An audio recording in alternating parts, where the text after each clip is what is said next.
Right. So imagine a highly respected surgeon doing his daily rounds and saving lives. He collects a perfectly legal, well-earned corporate paycheck, you know? Yeah, completely normal behavior. Exactly. But tonight, he takes a portion of that very same paycheck and uses it to fund a microscopic, entirely untraceable terror cell. It is a terrifying reality, honestly. It really is. And today, we are doing a deep dive into Chapter 66 of a recent strategic analysis document. It details the emergence of exactly this phenomenon in India, which they call white-collar terrorism. Right, and look, our mission for this specific briefing, and if you are preparing for exams, this is your current affairs war room right now, is to deconstruct the white-collar jihadi. Yeah, we have to look at how highly educated professionals, doctors, engineers, academics, are bypassing traditional security systems. They self-fund and they use their societal legitimacy to execute these attacks. Okay, let's unpack this, because pairing the concept of a medical professional with a violent operative, well, it forces a complete rewrite of the modern counterterrorism playbook. It totally does. So, for your opening hook, if you're writing an answer on this, you need to establish that we are looking at a fundamental paradigm shift in national security. Right, because for decades, the global intelligence community basically relied on a really fixed, visible profile of a militant, didn't they? Exactly. The conventional wisdom, the background layer you need to explain, is that lack of formal education or systemic poverty were the primary drivers of radicalization. You naturally assume that providing higher education is like the ultimate preventative strategy against extremism. Yeah, you give someone a marketable skill and a stable income, and they have a stake in the system. They have something to lose. But the data in this strategic analysis just completely shreds that assumption, right? I mean, higher education does not act as an inoculation here. Not at all. And that is a crucial analytical keyword for you. Ideological grooming. White-collar terrorism is driven entirely by ideology and politics, completely divorced from socioeconomic distress. So the radicalization process just bypasses the protective layer of education altogether. Right. It targets specific grievances, feelings of social or religious alienation, perceived humiliation, or systemic injustice. It's like we always assumed a good education was an antivirus program for the human brain. But these ideological narratives, they're basically a zero-day exploit. That is a great way to phrase it. They don't break down the firewall, they just bypass it completely. What's fascinating here, and you need to highlight this structural problem, is how the modern metropolitan environment accelerates this. You'd think a busy professional in a dense city would be insulated, right? Yeah, just by the sheer volume of daily interactions they have. Exactly. But the physical crowding of a metropolis actually masks a really profound digital isolation. So a network engineer could be sitting with dozens of colleagues in a high-rise office all day doing normal corporate stuff, but then they spend every free moment retreating into these highly curated online echo chambers. Right. They use encrypted messaging platforms and closed extremist forums. In these digital spaces, they self-radicalize in a complete vacuum. Because the algorithms just feed them progressively more extreme content, right? Precisely. Their socioeconomic status becomes completely irrelevant because the grooming happens in a sealed digital space. Which explains why they are so incredibly difficult for intelligence agencies to spot in the real world. I mean, their physical lives remain completely untouched. And that brings us to a major concept from the source. Clean skins. You need to underline this for your facts and data memory layer. Clean skins. So an operative with no criminal record, no known radical associations, just a stable urban background. Right, they are fully integrated practicing lawyers or doctors. Their legitimate careers give them natural camouflage to operate in plain sight. Wait, so our multi-billion-dollar surveillance systems, which are built to find outliers, are essentially useless here. Essentially, yes. If a doctor drives to a clinic every day, that doesn't trigger an anomaly. That routine is the literal definition of normal behavior. Their normal job is their invisibility cloak. The predictive policing algorithms are basically structurally blind to this, right? Yeah, because they are trained on historical data sets. They look for irregular patterns from older terror models. Plus, the sheer density of a major city provides natural anonymity. Right. An engineer with a massive corporate salary can just rent a secondary apartment or workspace without anyone batting an eye. Exactly. Yeah. And the operational advantage this provides is staggering. The very traits modern society rewards, privacy, professional autonomy, financial independence, these are the exact vulnerabilities being exploited. So moving to the financial blind spot, the The government response framework usually relies on following the money, right? That's always been the golden rule. Mm. Traditional terrorism relies on illicit funding, Hawala networks, extortion, smuggling. And those leave fingerprints that anti-money laundering or AML algorithms are trained to track. Right. But here is where it gets really interesting. The brief highlights clean financing. Yeah, underline that one. Clean financing. These operatives are entirely self-funding, using their legitimate incomes. So they don't even need shadowy external brokers. They literally just use direct deposit from their corporate jobs. Exactly. The AML algorithms are built to catch dirty money trying to enter the clean system. They look for unexplained cash or erratic wire transfers. But a corporate architect earning a high salary isn't placing dirty money. The money is already in the clean system.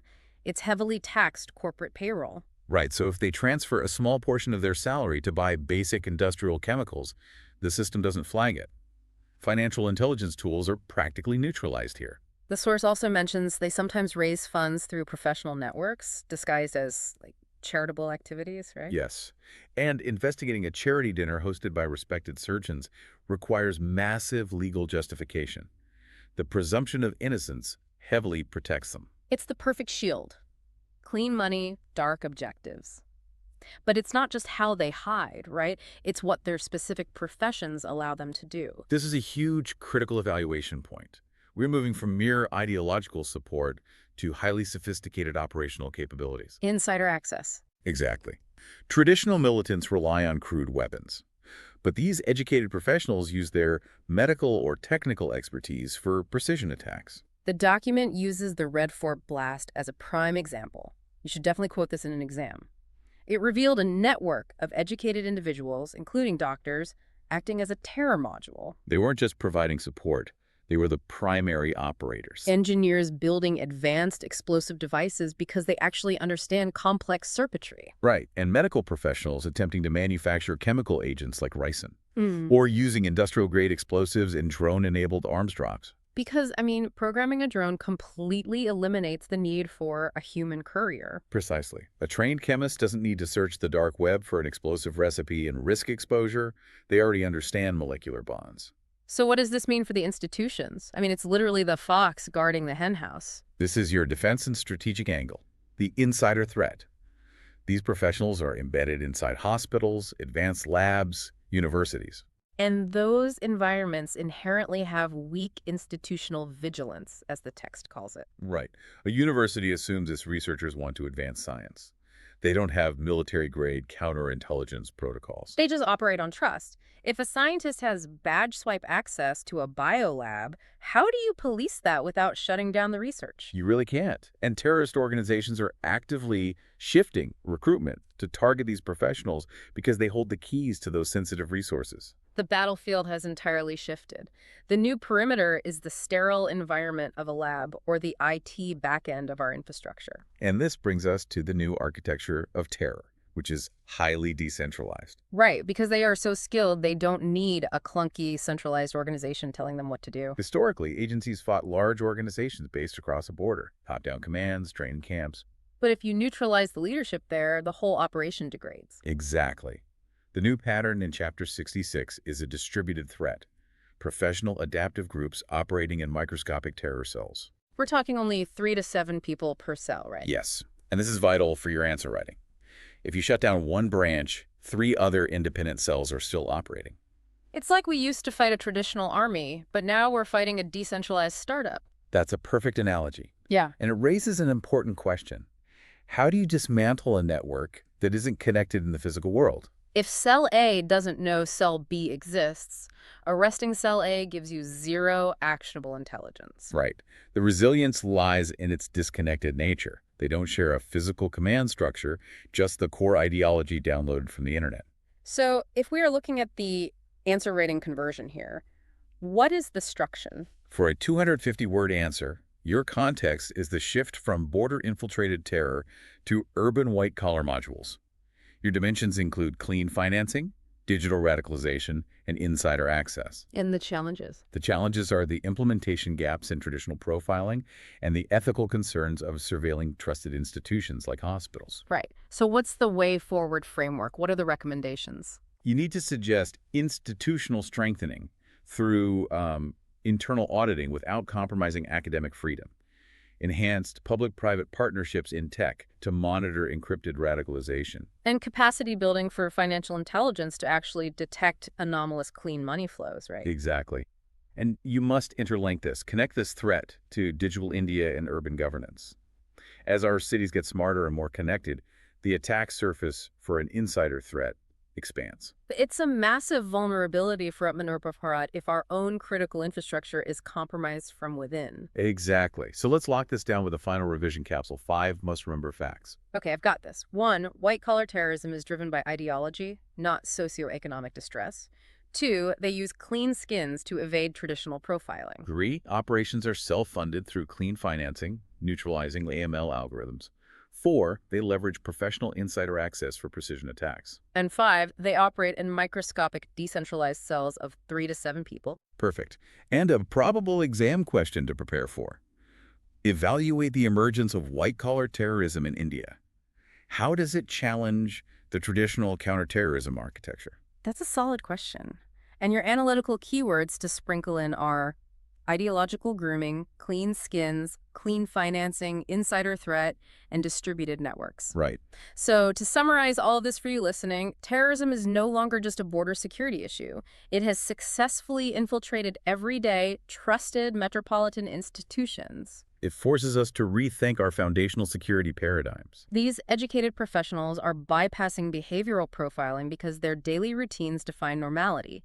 They neutralize financial tracking with their own legal paychecks. And they execute all of this within cells that remain functionally invisible. It really challenges our basic assumptions about safety and the people we interact with in high-stakes spaces every day. Which leaves us with a rather profound, lingering question to consider.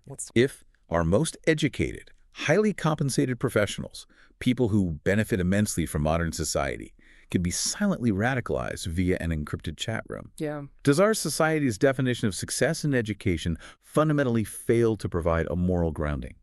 Are we basically building a world of highly skilled individuals who are becoming dangerously disconnected from our shared humanity? Man, that is an unsettling question, but a deeply necessary one. We built these complex systems thinking they guarantee stability, but they are being quietly weaponized from the inside. Keep questioning those assumptions, and we will catch you on the next deep dive.